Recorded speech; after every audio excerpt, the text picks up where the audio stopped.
این یه تیکه کتاب نجاتمون میده به یه شب. بخونیم، باور کنیم، ایمان بیاریم و عمل کنیم. گوش کن یه لحظه. وقتی اندوهگین هستیم به نظر میرسد این غم همیشگی باشد.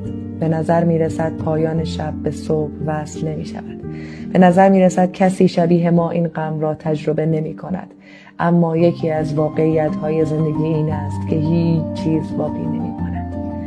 هیچ چیز ابدی نیست. نه لبخندهای از ته دل و نه غم‌های نفسگیر. تمام می شود. هر احساسی پایانی دارد. اجازه ندهیم این ذهنمان ما را گیر بیاندازد.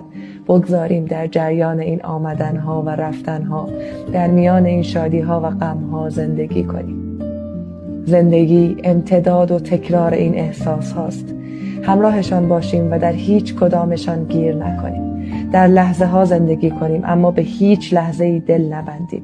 گذر کنیم و با تمام وجود ثانیه بعد را در آغوش بکشیم.